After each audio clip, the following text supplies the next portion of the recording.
ಹ್ಮ್. Hi ಸ್ನೇಹಿತರೆ, ಗೌರವಂಜಲ್ part 1 ಆಗಿದೆ. ಯಾಕಂತಂದ್ರೆ ಅದು ಸುಮಾರು 110 ಪೇಜ್ ಇದೆ ಸ್ನೇಹಿತರೆ. ಅದು ಡಿವೈಡ್ ಮಾಡ್ತಾ ಇದ್ದೀನಿ, ಯಾಕಂದರೆ ನೋಡೋಕ್ಕೆ ಓದ್ಕೊಳ್ಳೋಕೆ ಅನುಕೂಲ ಆಗಿ ಅಂತ ಮಾಡ್ತಾ ಇದ್ದೀನಿ. ಏನಪ್ಪ ಅಂದರೆ ನೆಕ್ಸ್ಟ್ ಜಾನ್ಸ್ ಅವ್ರ ಬಗ್ಗೆ ನೋಡೋಣ ಸ್ನೇಹಿತರೆ. ನೆಕ್ಸ್ಟ್ ಜಾನ್ಸ್ ಅವ್ರು ಬರ್ತಾರೆ. ಆಲ್ರೆಡಿ ಒಂದು ಪಾರ್ಟ್ ಆಗಿದೆ, ವೆಲ್ಲೆಸ್ಲಿವರೆಗೂ ಆಗಿರುತ್ತೆ.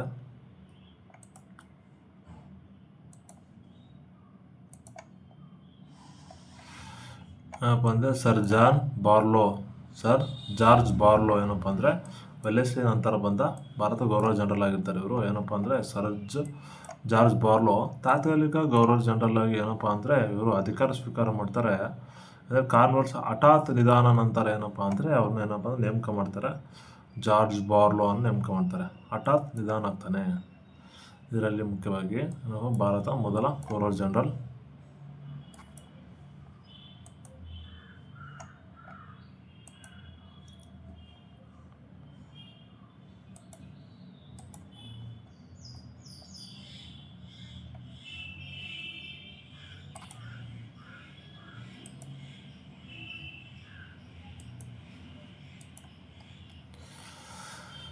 ಏನಪ್ಪ ಅಂದರೆ ಜಾರ್ಜ್ ಬಾರ್ಲೋ ಬಂದ್ಬಿಟ್ಟು ಭಾರತದ 1805ರಿಂದ 1807 2 ವರ್ಷಗಳ ಜನರಲ್ ಆಗಿ ಗೌರವ ಜನರಲ್ ಆಗಿ ಅಧಿಕಾರ ಮಾಡ್ತಾರೆ. ನಾನ್ ಇಂಟರ್ವೆನ್ಷನ್ ಪಾಲಿಸಿ, ಹಸ್ತಕ್ಷೇಪ ನೀತಿಯನ್ನು ಜಾರಿಗೆ ತರ್ತಾರೆ. ಏನಪ್ಪ ಅಂದರೆ ಇವರು ಆಕ್ರಮಣಕಾರಿ ನೀತಿಗೆ ಬದಲಾಗಿ ಇವರು ಸ್ಥಳೀಯ ರಾಜ್ಯಗಳ ಆಂತರಿಕ ವಿಷಯಗಳೆಲ್ಲ ಹಸ್ತಕ್ಷೇಪ ಮಾಡದ ಶಾಂತಿ ಮತ್ತು ಮಿತವ್ಯಯ ನೀತಿಗಳನ್ನು ಅನುಸರಿಸಬೇಕು. ಅಂದರೆ ಏನಪ್ಪ ಅಂದರೆ ಸ್ಥಳೀಯ ರಾಜ್ಯಗಳು ಇರ್ತಾರಲ್ಲ, ಅಲ್ಲಿನ ಆಂತರಿಕ ವಿಷಯಗಳ ಬಗ್ಗೆ ಯಾವುದೇ ಕಾರಣಕ್ಕೂ ಬ್ರಿಟಿಷರು ಏನಪ್ಪ ಅಂದರೆ ಹಸ್ತಕ್ಷೇಪ ಮಾಡದಿರಬಹುದೆಂಬ ನೀತಿಯನ್ನು ಜಾರಿ ತರ್ತಾನೆ. ವೆರಿ ವೆರಿ ಇಂಪಾರ್ಟೆಂಟ್ ಸ್ನೇಹಿತರೆ, ಇದು ಕೇಳಿದ್ದಾರೆ. ಹಸ್ತಕ್ಷೇಪ ಮಾಡದ ನೀತಿಯನ್ನು ಯಾರು ಜಾರಿ ತಂದರೆ ಇವ್ರು ಜಾರಿ ಎಕ್ಸಾಮ್ ಕೇಳಿದ್ದಾರೆ. ವೇಲೂರು ದಂಗೆ 1806ರಲ್ಲಿ ಏನಪ್ಪ ಅಂದರೆ ಸಿಪಾಯಿ ದಂಗೆ ಸಂದರ್ಭದಲ್ಲಿ ಸೈನಿಕರು ವೇಷಭೂಷಣ, ಧಾರ್ಮಿಕ ಚಿಹ್ನೆಗಳ ಮೇಲಿನ ನಿರ್ಬಂಧವನ್ನು ಏನಪ್ಪ ಅಂದರೆ ಈ ದಂಗೆಗೆ ಮುಖ್ಯ ಕಾರಣವಾಗುತ್ತೆ. ಅಂದರೆ ವೇಷಭೂಷಣ ಯಾವ ಥರ ಇರ್ಬೇಕು ಸೈನಿಕರು ನಿರ್ಧಾರ ಮಾಡ್ತಾರೆ ಇವ್ರ ಕಾಲದಲ್ಲಿ. ಏನಪ್ಪ ಜಾರ್ಜ್ ಬಾರ್ಲೋ. ಕಾಯಂ ಭೂಕಂದಾಯ ಪದ್ಧತಿ, ಕಾರ್ನ್ವಾಲಿಸ್ ಕಾಲದ ಕಾಯಂ ಭೂಕಂದಾಯ ಪದ್ಧತಿ ನಿಯಮಗಳನ್ನು ಪ್ರಮುಖವಾಗಿ ಅದನ್ನು ರೂಲ್ಸ್ ಜಾರಿಗೆ ತರೋದ್ರಲ್ಲಿ ಪ್ರಮುಖ ಪಾತ್ರ ವಹಿಸ್ತಾರೆ. ಮದ್ರಾಸ್ ಗವರ್ನರ್ ಬಂದ್ಬಿಟ್ಟು ಜನರಲ್ ಅವ್ರ ಹುದ್ದೆ ನಂತರ ಮದ್ರಾಸ್ ಪ್ರಾಂತದ ಗವರ್ನರ್ ಜನರಲ್ ಆಗಿ ಕೆಲಸ ಮಾಡ್ತಾರೆ. ಮದ್ರಾಸ್ ಗವರ್ನರ್ ಜನರಲ್ ಆಗಿಯೂ ಸಹ ಇವರು ಕೆಲಸ ಮಾಡ್ತಾರೆ. ಜಾರ್ಜ್ ಬಾರ್ಲೋ, ವೇಲೂರು ದಂಗೆ ವೆರಿ ವೆರಿ ಇಂಪಾರ್ಟೆಂಟ್ ಅಂತ ಎಕ್ಸಾಮ್ ಕೇಳ್ತಾರೆ. ಲಾರ್ಡ್ ಮಿಂಟೋ ಬಂದ್ಬಿಟ್ಟು ಇವರು ಸರ್ ಜಾನ್ ಬಾರ್ಲೋ ನಂತರ ಏನಪ್ಪ ಅಂದರೆ ಭಾರತ ಗವರ್ನರ್ ಜನರಲ್ ಆಗಿ ಅಧಿಕಾರ ಸ್ವೀಕಾರ ಮಾಡ್ತಾರೆ. ಲಾರ್ಡ್ ಮಿಂಟೋ ಬಂದ್ಬಿಟ್ಟು ಅಮೃತಸರ ಒಪ್ಪಂದ, ಇವ್ರ ಕಾಲದಲ್ಲಿ ಅಮೃತಸರ ಒಪ್ಪಂದ ಆಗುತ್ತೆ ಸ್ನೇಹಿತರೆ. Very very important. ಪಂಜಾಬಿನ ರಾಜ ಯಾರಪ್ಪ ಅಂದರೆ ರಂಜಿತ್ ಸಿಂಗ್ ಏನಪ್ಪ ಅಂದರೆ ಪಂಜಾಬಿನ ರಾಜ ಆಗಿರ್ತಾರೆ. ಇವರು ಅಮೃತಸರ ಒಪ್ಪಂದ ನಂತರ ಸಾಟ್ಲೈಟ್ ನದಿ ಬ್ರಿಟಿಷ್ ಮತ್ತು ಸಿಖ್ ಸಾಮ್ರಾಜ್ಯ ನಡುವಿನ ಗಡಿಯನ್ನು ನಿರ್ಧರಿಸಲಾಗುತ್ತೆ. ಕೇಳ್ತಾರೆ, ವೆರಿ ವೆರಿ ಇಂಪಾರ್ಟೆಂಟ್. ಸಾಟ್ಲೈಟ್ ನದಿ ಏನಪ್ಪ ಅಂದರೆ ಬ್ರಿಟಿಷ್ ಮತ್ತು ಸಿಖ್ಖರ ಸಾಮ್ರಾಜ್ಯನ ಮುಖ್ಯವಾಗಿ ಸೆಂಟ್ರಲ್ ಪ್ಲೇಸ್ ಆಗಿ ಏನಪ್ಪ ಅಂದರೆ ಆಯ್ಕೆ ಮಾಡ್ಕೊಳ್ತಾರೆ Maharaja Ranjit Singh. Very very important. Amritsar ಒಪ್ಪಂದ ಯಾರಪ್ಪ ಅಂತಂದರೆ ಲಾರ್ಡ್ ಮಿಂಟೋ ಕಾಲದಲ್ಲಿ. ತಿರ್ಗಾ ಚಾರ್ಟರ್ ಆ್ಯಕ್ಟ್ ಕಾಯ್ದೆ ಏನಪ್ಪ ಅಂದರೆ ಬ್ರಿಟಿಷ್ ಈಸ್ಟ್ ಇಂಡಿಯಾ ಕಂಪನಿ ವ್ಯಾಪಾರ ಏಕಸ್ವಾಮ್ಯ ಕೊನೆಗೊಳಿಸಿತು. ಭಾರತದಲ್ಲಿ ಶಿಕ್ಷಣಕ್ಕೆ ಹಣವನ್ನು ಮೀಸಲಿಡಲಾಯಿತು. ಶಿಕ್ಷಣಕ್ಕೆ ಹಣ ಮೀಸಲಾಯಿತು ಲಾರ್ಡ್ ಮಿಂಟೋ ಕಾಲದಲ್ಲಿ. ನೆನಪಿಲ್ಲ ಸ್ನೇಹಿತರೆ, ಇದು ಕೇಳಿದ್ದಾರೆ ಎಕ್ಸಾಮ್ಗೆ. ಈಸ್ಟ್ ಇಂಡಿಯಾ ವ್ಯಾಪಾರ ಏಕಸ್ವಾಮ್ಯ ಕೊನೆಗೊಂಡಿತು. ಯಾವಾಗ ಕೊನೆಗೊಂಡಿತು ಅಂತ ಕೇಳಿದ್ದಾರೆ, ಯಾರ ಕಾಲದಲ್ಲಿ? ಇದು ಎಕ್ಸಾಮ್ ಕೇಳಿದ್ದಾರೆ. ಇದು exam point, very very important. ಇದು ಕೇಳಿದ್ದಾರೆ ಎಕ್ಸಾಮ್ಗೆ. ತಿರ್ಗಾ ಶಿಕ್ಷಣಕ್ಕಾಗಿ ಯಾರ ಕಾಲದಲ್ಲಿ ಅಂದರೆ ಮಿಂಟೋ ಕಾಲದಲ್ಲಿ. ಇದು ಕೇಳಿದ್ದಾರೆ exam. 2 point very very important. Next ವಿದೇಶಾಂಗ ನೀತಿ ಏನಪ್ಪ ಅಂದರೆ ನೆಪೋಲಿಯನ್ ನೇತೃತ್ವದ ಫ್ರಾನ್ಸ್ನ ಆಕ್ರಮಣಕಾರಿ ಭೀತಿಯನ್ನು ತಡೆಯಲು ಪರ್ಷಿಯಾ ಮತ್ತು ಅಫ್ಘಾನರ ರಾಜರ ಬಳಿ ರಾಯಭಾರಿಗಳನ್ನು ಕಳಿಸಲಾಯಿತು. ಅಂದರೆ ಸಂಧಾನಕ್ಕಾಗಿ ಪರ್ಷಿಯಾ ಮತ್ತು ಅಫ್ಘಾನಿಸ್ತಾನ ರಾಜರಿಗೆ ರಾಯಭಾರಿಗಳನ್ನು ಕಳಿಸ್ಬಿಟ್ಟು ಬ್ರಿಟಿಷರು ಸಪೋರ್ಟ್ ಮಾಡುವಂತೆ ವಿದೇಶಾಂಗ ನೀತಿಯನ್ನು ಅನುಸರಿಸ್ತಾರೆ. ಯಾರಪ್ಪ ಅಂದರೆ ಮುಖ್ಯವಾಗಿ ಲಾರ್ಡ್ ಮಿಂಟೋ ವಹಿಸ್ತಾರೆ. ಏನಪ್ಪ ದ್ವೀಪಗಳ ವಶ ಬಂದ್ಬಿಟ್ಟು ಫ್ರೆಂಚ್ ಮತ್ತು ಡಚ್ಚರ ಪ್ರಭಾವವನ್ನು ಕಡಿಮೆ ಮಾಡಲು ಮಾಲ್ಟಾ ಮತ್ತು ಜಾವಾ ದ್ವೀಪಗಳನ್ನು ವಶಪಡಿಸ್ಕೊಳ್ತಾರೆ. ಮಾಲ್ಟಾ ಮತ್ತು ಜಾವಾ ದ್ವೀಪಗಳು ಯಾರ ಕಾಲದಲ್ಲಿ ಏನಪ್ಪ ಮಿಂಟೋ ಕಾಲದಲ್ಲಿ ವಶಪಡಿಸ್ಕೊಳ್ತಾರೆ. ಹಸ್ತಕ್ಷೇಪ ನೀತಿ ಏನಪ್ಪ ಅಂದರೆ ಭಾರತೀಯ ರಾಜರು ಆಂತರಿಕ ವಿಷಯಗಳಲ್ಲಿ ತಲೆ ಹಾಕದಂತೆ ಶಾಂತಿಯನ್ನು ಕಾಪಾಡಿಕೊಳ್ಳಲು ಪ್ರಯತ್ನಿಸಿದರು. ಅಂದರೆ ಇವರು ಸಹ ಸೇಮ್ ಜಾನ್ಸೋರ್ ಥರನೇ ಏನಪ್ಪ ಅಂದರೆ ಹಸ್ತಕ್ಷೇಪ ಮಾಡಬಾರ್ದು ಅನ್ನೋದನ್ನು ರೂಲ್ಸ್ ಜಾರಿಗೆ ತರ್ತಾರೆ. ಮತ್ತು ಇತಿಹಾಸದಲ್ಲಿ ಇಬ್ಬರು ಲಾರ್ಡ್ ಮಿಂಟೋಗಳಿರುತ್ತಾರೆ. ಮೊದಲನೇವರೆಗೂ 1807 ಮತ್ತು 1813ವರೆಗೂ ಮಿಂಟೋ ಅಧಿಕಾರ. ಎರಡನೇ ಲಾರ್ಡ್ ಮಿಂಟೋ ಬಂದ್ಬಿಟ್ಟು ಇದರಲ್ಲಿ 1709 5 ಬಂದ್ಬಿಟ್ಟು 10ರಿಂದವರೆಗೆ 5ನೇ 10 ಎರಡನೇ lord Minto. First Minto second Minto ಎರಡು ಹೇಳ್ತಾರೆ, ನೆನಪಲ್ಲಿರಲಿ ಸ್ನೇಹಿತರೆ. ಲಾರ್ಡ್ ಮಿಂಟೋ ನಂತರ ಬಂದ್ಬಿಟ್ಟು ಲಾರ್ಡ್ ಹೇಸ್ಟಿಂಗ್ ಬರ್ತಾರೆ ಸ್ನೇಹಿತರೆ. Very very important lord Hastings ಸುಧಾರಣೆಗಳು. ಇದರಲ್ಲಿ 1813ರಲ್ಲಿ 1823ವರೆಗೆ ಏನಪ್ಪ ಅಂದರೆ ಲಾರ್ಡ್ ಹೇಸ್ಟಿಂಗ್ ಬರ್ತಾರೆ. ಗೌರ್ನರ್ ಜನರಲ್ ಸುದೀರ್ಘ ಆಳ್ವಿಕೆ ಮಾಡಿದ್ರೆ ಯಾರಪ್ಪ ಅಂದರೆ ಕೇಳ್ತಾರೆ, ಎಕ್ಸಾಮಲ್ಲಿ ಕೇಳ್ತಾರೆ ಸ್ನೇಹಿತರೆ. ವೆರಿ ವೆರಿ ಇಂಪಾರ್ಟೆಂಟ್ ನೆನಪಲ್ಲಿ ಇಟ್ಕೊಳ್ಳಿ, ಸುದೀರ್ಘ ಆಳ್ವಿಕೆ ಕೇಳ್ತಾರೆ. ಲಾರ್ಡ್ ಹೇಸ್ಟಿಂಗು ಏನಪ್ಪ ಅಂದರೆ ಸರ್ವೋಚ್ಚ ಅಧಿಕಾರ. ಬ್ರಿಟಿಷ್ ಕಂಪನಿಯ ಅಧಿಕಾರವು ಭಾರತದ ಎಲ್ಲ ರಾಜ್ಯಗಳಿಗಿಂತಲೂ ಮಿಗಿಲಾದದ್ದು ಏನಪ್ಪ ಅಂದರೆ ಜಾರಿಗೆ ತರ್ತಾರೆ. ಆಂಗ್ಲೋ ನೇಪಾಳ ಯುದ್ಧ. ಆಂಗ್ಲೋ ನೇಪಾಳ ಯುದ್ಧದಲ್ಲಿ ಸಗೋಲಿ ಒಪ್ಪಂದ ಆಗುತ್ತೆ ಸ್ನೇಹಿತರೆ. ಶಿಮ್ಲಾ ಮತ್ತು ಮಸೂರಿ, ನೈನಿತಾಲು ಗಿರಿಧಾಮಗಳನ್ನು ಏನಪ್ಪ ಅಂದರೆ ಇವರು ಆಂಗ್ಲೋ ಒಪ್ಪಂದದಲ್ಲಿ ವಶಪಡಿಸಿಕೊಳ್ತಾರೆ ಸ್ನೇಹಿತರೆ. Very very important. ಗೂರ್ಖಾ ಸಮುದಾಯ ವಿರುದ್ಧ. ಗೂರ್ಖಾ ಸಮುದಾಯ ಯಾರಪ್ಪ ಅಂದರೆ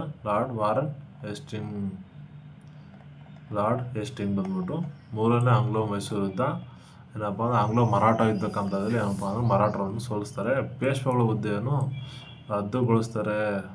ವೆರಿ ವೆರಿ ಇಂಪಾರ್ಟೆಂಟ್. ಹೇಸ್ಟಿಂಗು ವಿಶ್ರಾಂತಿ ವೇತನವನ್ನು ನೀಡಲಾಗುತ್ತೆ ಹೇಸ್ಟಿಂಗ್ ಕಾಲದಲ್ಲಿ. ಪಿಂಡಾರಿಗಳ ದಮನ ಬಂದ್ಬಿಟ್ಟು ಏನಪ್ಪ ಅಂದರೆ ವೆರಿ ವೆರಿ ಇಂಪಾರ್ಟೆಂಟ್ ಆಗಿರುತ್ತೆ. ರೈತವಾರಿ ಪದ್ಧತಿ ಈ ಕಾಲದಲ್ಲಿ ಥಾಮಸ್ ಮೊಂಡ್ರೋ ಒಂದು ಮದ್ರಾಸಲ್ಲಿ ರೈತವಾರಿ ಪದ್ಧತಿಯನ್ನು ಜಾರಿಗೆ ತರ್ತಾರೆ ಸ್ನೇಹಿತರೆ.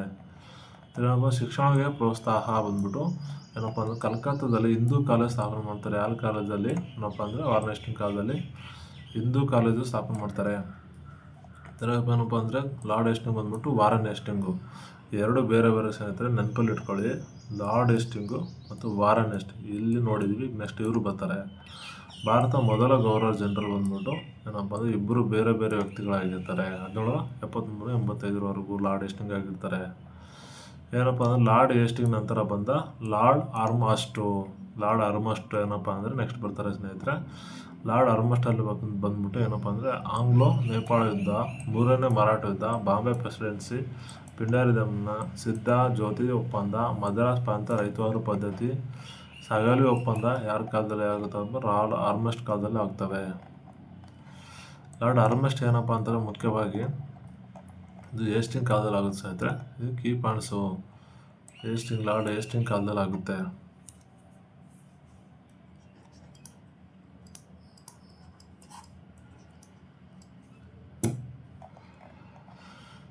ತಿರ್ಗೇನಪ್ಪ ಲಾರ್ಡ್ ಆರ್ಮಸ್ಟ್ ಬಂದ್ಬಿಟ್ಟು ಏನಪ್ಪ ಗವರ್ನರ್ ಜನರಲ್ ಸೇವೆ ಸಲ್ಲಿಸ್ತಾರೆ 1823ರಿಂದ 1828ವರೆಗೂ.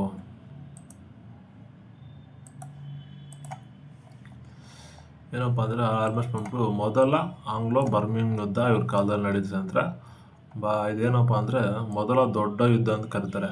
ಭಾರತ ಬರ್ಮಾ ಯುದ್ಧವನ್ನು ಮೊದಲ ದೊಡ್ಡ ಯುದ್ಧ ಅಂತ ಕರೀತಾರೆ. ಎಂಡುಂಬು ಒಪ್ಪಂದ ಬಂದ್ಬಿಟ್ಟು ಏನಪ್ಪ ಅಂದರೆ ಬರ್ಮಿನ್ ಯುದ್ಧದಲ್ಲಿ ಮಣಿಪುರ, ಅರಕಾನು, ಟೆನಾರಸಿನಮ್ ಪ್ರಾಂತ್ಯಗಳು ಏನಪ್ಪ ಅಂದರೆ ಇವು ಬ್ರಿಟಿಷ್ ಅಸ್ಸಾಂ ಪ್ರಾಂತ್ಯಗಳಾಗಿ ಅಸ್ಸಾಂಗೆ ಏನಪ್ಪ ಅಂದರೆ ಅಸ್ಸಾಂ, ಮಣಿಪುರ, ಅರಕಾನು, ಟೆನಾಸರಿಮ್ ಪ್ರಾಂತ್ಯಗಳು ಬ್ರಿಟಿಷ್ ಸೇರ್ಪಡಾಗ್ತವೆ. ಈಶಾನ್ಯ ಭಾರತ ಬ್ರಿಟಿಷ್ ಸಾಮ್ರಾಜ್ಯ ವಿಸ್ತರಣೆ ಆಗುತ್ತೆ ಸ್ನೇಹಿತರೆ. ಯಾರ ಕಾಲದಲ್ಲಿ ಅಪ್ಪ ಅಂತಂದರೆ ಮುಖ್ಯವಾಗಿ ಲಾರ್ಡ್ ಆರ್ಮಸ್ಟ್ ಕಾಲದಲ್ಲಿ ಬ್ರಿಟಿಷರಿಗೆ ಬರ್ಮಾ ಪ್ರಾಂತ ಗೊತ್ತಾಗುತ್ತೆ. ಬ್ಯಾರಕ್ಪುರ ಬಂದ್ಬಿಟ್ಟು ಮೊದಲ ಬರ್ಮಾ ಯುದ್ಧ ಸಮಯದಲ್ಲಿ ಸಾಗರ ದಾಟಿ ಹೋಗಲು ನಿರಾಕರಿಸ್ತಾರೆ ಸಿಪಾಯಿಗಳು. ಬ್ಯಾರಕ್ಪುರದಲ್ಲಿ ದಂಗೆ ಹೇಳ್ತಾರಲ್ಲ ಸ್ನೇಹಿತರೆ ಆರ್ಮಸ್ಟ್ ಕಾಲದಲ್ಲಿ. ಬ್ರಿಟಿಷ್ ಅತ್ಯಂತ ಕ್ರೂರವಾಗಿ ಹತ್ತಿಕ್ತಾರೆ ಇದನ್ನು. ಸಂಸ್ಕೃತ ಕಾಲೇಜು ಬಂದ್ಬಿಟ್ಟು ಏನಪ್ಪ ಅಂದರೆ ಕಲ್ಕತ್ತಾದಲ್ಲಿ ಆರ್ಮಸ್ಟ್ ಕಾಲದಲ್ಲಿ ಆಗುತ್ತೆ. ಸಿಮ್ಲಾ ಭೇಟಿ. ಮೊದಲ ಗವರ್ನರ್ ಜನರಲ್ ಸಿಮ್ಲಾ ಭೇಟಿ ನೀಡಿದ್ದಾರೆ ಯಾರಪ್ಪ ಅಂದರೆ ಆರ್ಮಸ್ಟ್ ಆಗಿರ್ತಾರೆ ಸ್ನೇಹಿತರೆ. ರಾಜಧಾನಿಯನ್ನು ಬೇಸಿಗೆ ರಾಜಧಾನಿಯಾಗಿ ಮಾಡ್ಕೊತಾರೆ, ಆರ್ಮಸ್ಟ್ ಆಗಿರ್ತಾರೆ. ಕಿತ್ತೂರು ಒಪ್ಪಂದ ರಾಣಿ ಚೆನ್ನಮ್ಮ ಏನಪ್ಪ ಅಂದರೆ ಅಧ್ಯಕ್ಷತೆಯಲ್ಲಿ ಕಿತ್ತೂರು ದಂಗೆಯನ್ನು ಏನಪ್ಪ ಅಂದರೆ ಆರ್ಮಸ್ಟ್ ಕಾಲದಲ್ಲಿ ಆಗುತ್ತೆ. ಲಾರ್ಡ್ ಆರ್ಮಸ್ಟ್ ಭಾರತ ಗವರ್ನರ್ ಜನರಲ್ ಬಂದ ನಂತರ ಅತ್ಯಂತ ಪ್ರಸಿದ್ಧ ಸುಧಾರಕ ಲಾರ್ಡ್ ವಿಲಿಯಂ ಬೆಂಟಿಕ್ ಅವರ ಬಗ್ಗೆ ಏನಪ್ಪ ಅಂದರೆ ಇವ್ರ ಕಾಲದಲ್ಲೇ ಬಂದಿರ್ತಾರೆ. ಸತಿ ಪದ್ಧತಿ ಏನಪ್ಪ ಅಂದರೆ ಇವ್ರ ಕಾಲದಲ್ಲೇ ನಿರ್ಮಾಣ ಮಾಡ್ತಾರೆ, ಇಂಗ್ಲೀಷ್ ಜಾರಿಗೆ ತರ್ತಾರೆ. ಲಾರ್ಡ್ ವಿಲಿಯಂ ಬೆಂಟಿಕ್ ನೋಡೋಣ. ಆರ್ಮಸ್ಟ್ ನಂತರ ಏನಪ್ಪ 1828ರಿಂದ 1835ವರೆಗೆ ಏನಪ್ಪ ಅಂದರೆ ವೆರಿ ವೆರಿ ಇಂಪಾರ್ಟೆಂಟ್ 7 ವರ್ಷಗಳ ಕಾಲ ಏನಪ್ಪ ಅಂದರೆ ಇವರು ಆಡಳಿತ ನಡೆಸ್ತಾ ಇದ್ದಾರೆ. ವೆರಿ ವೆರಿ ಇಂಪಾರ್ಟೆಂಟ್ ಎಕ್ಸಾಮ್ಗೆ. ಸಾಮಾಜಿಕ ಮತ್ತು ಶೈಕ್ಷಣಿಕ ಸುಧಾರಣೆಗಳ ಸಂಬಂಧಿಸಿದಂತೆ ಪ್ರಮುಖವಾಗಿ ಲಾರ್ಡ್ ವಿಲಿಯಂ ಬೆಂಟಿಕ್ ಬಂದ್ಬಿಟ್ಟು ಸತಿ ಪದ್ಧತಿ ನಿಷೇಧ, ರಾಜಾ ರಾಮ್ ಮೋಹನ್ ರಂದು ಸೇರ್ಕೊಂಡು ಏನಪ್ಪ ಅಂದರೆ ಮನುಕುಲ ಉದ್ಧಾರಕ ಸತಿಗಮನ ಪದ್ಧತಿಯನ್ನು ನಿಷೇಧ ಮಾಡ್ತಾರೆ. ಧೈರ್ಯಶಾಲಿ ಮಹತ್ವ ನಿರ್ಧಾರ ಕೈಗೊಳ್ತಾರೆ. ಇಂಗ್ಲೀಷ್ ಶಿಕ್ಷಣಕ್ಕಾಗಿ ಏನಪ್ಪ ಅಂದರೆ ಅವರು ಅಮೌಂಟನ್ನು ತೆಗೆದಿಡ್ಬೇಕಂದ್ಬಿಟ್ಟು ಮೆಕಾಲೆ ನೇತೃತ್ವ ವರದಿಯನ್ನು ಸಿದ್ಧಪಡಿಸಿದ್ರೆ ವಿಲಿಯಂ ಬೆಂಟಿಕ್ಕು. ಟಗ್ಗುಗಳ ದಮನ ಏನಪ್ಪ ಟಗ್ಸ್ ಅಂತ ಕರಿತಾರೆ ಸ್ನೇಹಿತರೆ. ಯಾರಪ್ಪ ಅಂದರೆ ಜನರಲ್ ಲೂಟಿ ಮಾಡುತ್ತಿದ್ದ ಟಗ್ಸ್ರನ್ನೇನಪ್ಪ ಅಂದ್ರೆ ಕ್ರೂರವಾಗಿ ಅವ್ರನ್ನ ಕೊಲೆ ಮಾಡಿ ಏನಪ್ಪ ಅಂದರೆ ವಿಲಿಯಂ ಸ್ಟೀಮನ್ ಅವರ ಸಹಾಯದಿಂದ ಸಂಪೂರ್ಣವಾಗಿ ಹತ್ತಿಕ್ತಾರೆ. ಹೆಣ್ಣು ಶಿಶು ಹತ್ಯೆ ನಿಷೇಧ ಏನಪ್ಪ, ಹೆಣ್ಣು ಶಿಶು ಹತ್ಯೆ ಕಠಿಣ ಕ್ರಮಗಳನ್ನು ಕೈಗೊಳ್ತಾರೆ ಸ್ನೇಹಿತರೆ.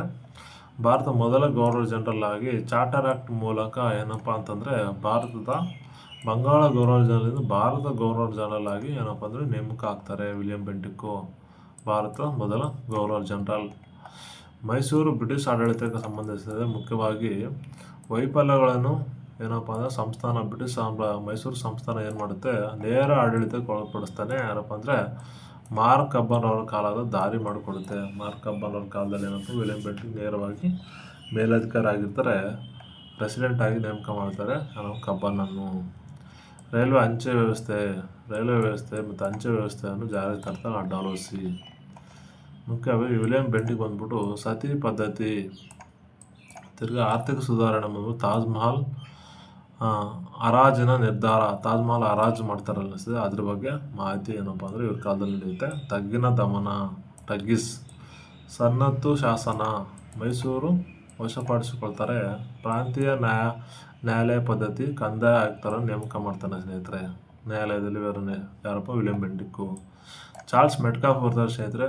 ಏನಪ್ಪ ಅಂದರೆ ಇವರು ಲಾರ್ಡ್ ವಿಲಿಯಂ ಬೆಂಟಿಕ್ ನಂತರ ಚಾರ್ಲ್ಸ್ ಮೆಟ್ಕಾಫೆ 1835 1 ವರ್ಷಗಳ ಕಾಲ ಆಳ್ವಿಕೆ ನಡೆತಾರೆ. ಮೆಟ್ಕಾಫೆ ವೆರಿ ಇಂಪಾರ್ಟೆಂಟು ಸುಧಾರಣೆಗಳು ಏನಪ್ಪ ಇದಕ್ಕೆ ಹೇಳ್ತಾರೆ, ಭಾರತ ಪತ್ರಿಕೋದ್ಯಮ ವಿಮೋಚನಾ ಸುಧಾರಕ ಎಂದು ಕರೀತಾರೆ. ಯಾಕಂದರೆ ಭಾರತೀಯ ಪತ್ರಿಕೆ ಮೇಲಿದ್ದ ಕಠಿಣ ನಿರ್ಬಂಧಗಳನ್ನು ತೆಗೆದುಹಾಕಿದ್ದು ಮೆಟ್ಕಾಫೆ ಆ್ಯಕ್ಟ್ ಅಥವಾ ಪತ್ರಿಕಾ ಕಾಯ್ದೆಯನ್ನು ಜಾರಿಗೆ ತಂದುಬಿಟ್ಟು ಭಾರತೀಯ ಪತ್ರಿಕೆ ಸಂಪೂರ್ಣ ಸ್ವಾತಂತ್ರ್ಯವನ್ನು ನೀಡ್ತಾರೆ.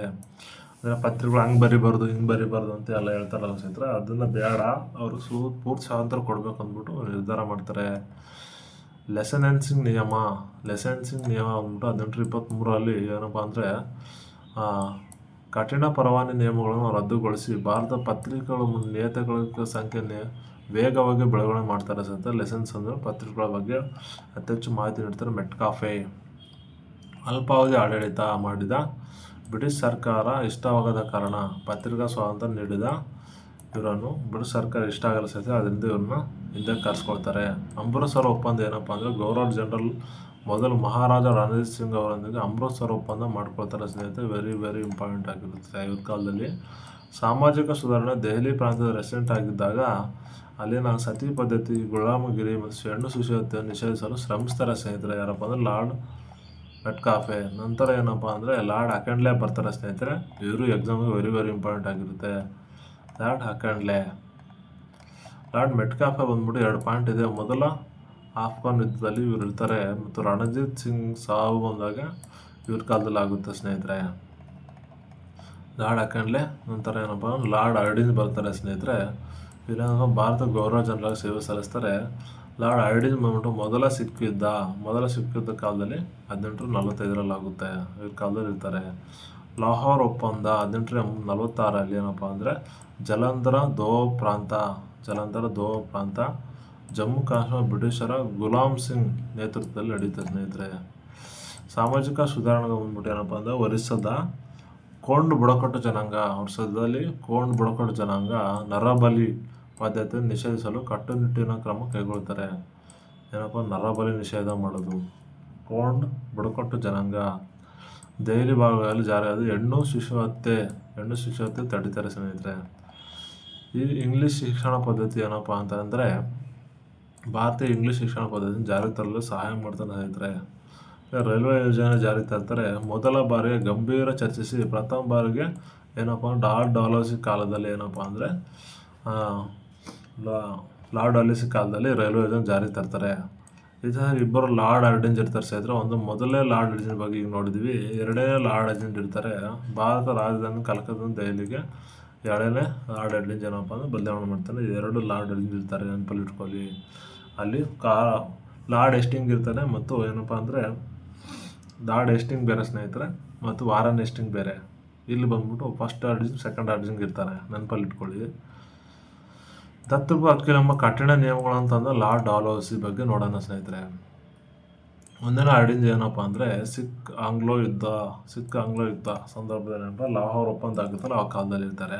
ತಿರುಗಿ ಹೆಣ್ಣು ಶಿಶು ಹತ್ಯೆ ಕಾಯ್ದೆ ಎಕ್ಸಾಮ್ ಕೇಳಿರೋ ಸ್ನೇಹಿತರೆ, ಇಂಪಾರ್ಟೆಂಟ್ ಅದಕ್ಕೆ ಸಪ್ರೇಟಾಗಿ ಹೇಳ್ತಾ ಇದ್ದೀನಿ ಕೀ ಪಾಯಿಂಟ್ಸ್ ಇದು. ಹೆಣ್ಣು ಶಿಶು ಹತ್ಯೆ ನಿರ್ಬಂಧ ಆಗ್ತಾನೆ.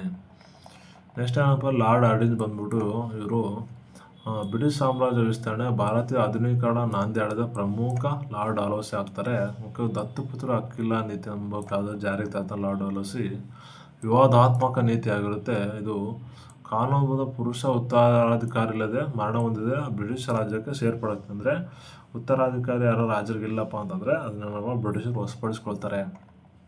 ವಶಪಡಿಸ್ಕೊಂಡ ರಾಜ್ಯಗಳು ಯಾವಪ್ಪ ಅಂದರೆ Satara, Jaipur, Sambalpur, Udaipur, Jhansi, Nagpur. Very very importance ಅಂದರೆ ಯಾಕಂದರೆ ಆರ್ಡರ್ ವೈಸ್ ಹೇಳಿದ್ದೀನಿ ಆಲ್ರೆಡಿ, ನಿಮಗೆ ಆರ್ಡರ್ ವೈಸ್ ಎಕ್ಸಾಮ್ ಕೇಳಿದ್ದಾರೆ ಆಯಿತಾ. ತಿರುಗೇನಪ್ಪ ಆಧುನಿಕ ಭಾರತ ನಿರ್ಮಾತೃ ಅಂತ ಕರೀತಾರೆ ಇವನ್ನ. ಏನಪ್ಪ ಅಂದರೆ ಟೆಸ್ಟಿಂಗ್ ಏನಪ್ಪ ಅಂದರೆ ಆಧುನಿಕ ಭಾರತ ನಿರ್ಮಾತೃ ಅಂತ ಲಾರ್ಡ್ ಡಾಲ್ಹೌಸಿನ ಕರೀತಾರೆ. ಯಾಕಪ್ಪ ದಿಟ್ಟ ನಿರ್ಧಾರಗಳು ಕೈಗೊಳ್ತಾನೆ ಸ್ನೇಹಿತರೆ. ಆಧುನಿಕ ಭಾರತ ನಿರ್ಮಾತೃ. ರೈಲ್ವೆ ವ್ಯವಸ್ಥೆ ಜಾರಿಗೆ ತರ್ತಾನೆ ಏನಪ್ಪ ಅಂದರೆ ಲಾರ್ಡ್ ಡಾಲ್ಹೌಸಿ. ಮುಂಬೈ ಟು ಠಾಣಾವರೆಗೆ ಏನಪ್ಪ ಅಂದರೆ ಮೊದಲ ರೈಲ್ವೆ 1853 ಏಪ್ರಿಲ್ 16 ಕೇಳಿದ್ದಾರೆ ಎಕ್ಸಾಮ್ ಸ್ನೇಹಿತರೆ. Very very important. ಅಂಚೆ ಮತ್ತು ಟೆಲಿಗ್ರಾಫ್ ವ್ಯವಸ್ಥೆಯನ್ನು ಜಾರಿಗೆ ತರ್ತಾನೆ. ಮುಖ್ಯವಾಗಿ ಅಂಚೆ ಮತ್ತು ಟೆಲಿಗ್ರಾಫ್ ವ್ಯವಸ್ಥೆ ಮೊದಲ ಟೆಲಿಗ್ರಾಫ್ ಲೈನ್ ಕಲ್ಕತ್ತಾದಿಂದ ಆಗ್ರಾಗೆ ಸಂಪರ್ಕ ಕಲ್ಪನೆ ಸ್ನೇಹಿತರೆ. ಲೋಕೋಪಯೋಗಿ ಇಲಾಖೆ ಜಾರಿಗೆ ತರ್ತಾರೆ. PW ಇಲಾಖೆಯನ್ನು ಜಾರಿಗೆ ತಂದರೆ ಯಾರು? Lord Dalhousie. ಶಿಕ್ಷಣದಲ್ಲಿ ವುಡ್ಸ್ ವರದಿಯನ್ನು ಜಾರಿಗೆ ತರ್ತಾರೆ ಇವ್ರ ಕಾಲದಲ್ಲಿ. ಭಾರತ ಮ್ಯಾಗ್ನಾ ಕಾರ್ಟಾ ಅಂತ ಕರೀತಾರೆ ವುಡ್ಸ್ ವರದಿಯನ್ನು. ಬಂಗಾಳ, ಬಾಂಬೆ, ಮದ್ರಾಸಲ್ಲಿ ಏನಪ್ಪ ಅಂದರೆ ವಿಶ್ವವಿದ್ಯಾಲಯಗಳು ಸ್ಥಾಪನೆ ಮಾಡಲಾಗುತ್ತೆ ಸ್ನೇಹಿತರೆ. ಶೈಕ್ಷಣಿಕ ಸುಧಾರಣೆ ವುಡ್ಸ್ ವರದಿ ವೆರಿ ವೆರಿ ಇಂಪಾರ್ಟೆಂಟ್ ಆಗಿರುತ್ತೆ. ವಿಧವಾ ಪುನರ್ವಿವಾಹಕ್ಕೆ ಕಾನೂನುಬದ್ಧ ಮಾನ್ಯತೆ ನೀಡಲಾಗುತ್ತೆ. ವಿಧವಾ ಪುನರ್ವಿವಾಹಕ್ಕೆ ಪ್ರಮುಖ ಯುದ್ಧಗಳು ಬಂದ್ಬಿಟ್ಟು ಎರಡನೇ ಆಂಗ್ಲೋ ಸಿಖ್ ಯುದ್ಧ. ಪಂಜಾಬನ್ನು ಸಂಪೂರ್ಣವಾಗಿ ಬ್ರಿಟಿಷ್ ಸಾಮ್ರಾಜ್ಯಕ್ಕೆ ಸೇರಿಸ್ಕೊಳ್ತಾರೆ ಸ್ನೇಹಿತರೆ. ಎರಡನೇ ಆಂಗ್ಲೋ ಬರ್ಮಿ ಯುದ್ಧ ಇವನ ಕಾಲದಲ್ಲಿ ನಡೆಯುತ್ತೆ. ಪ್ಲೇಗ್ ರೋಗದಿಂದ ಏನಪ್ಪ ಅಂದರೆ ಎರಡನೇ ಬರ್ಮಿಸ್ ಯುದ್ಧನೆಲ್ಲ ವಶಪಡಿಸ್ಕೊಳ್ತಾರೆ. ನೆಕ್ಸ್ಟ್ ಲಾರ್ಡ್ ನಂತರ ಲಾರ್ಡ್ ಕ್ಯಾನಿಂಗ್ ಬರ್ತಾನೆ ಸ್ನೇಹಿತರೆ. ಏನಪ್ಪ ಪಾರ್ಟ್ 3 ನೋಡೋಣ ಸ್ನೇಹಿತರೆ, ಲೆಂತ್ ಆಗುತ್ತೆ ವಿಡಿಯೋ.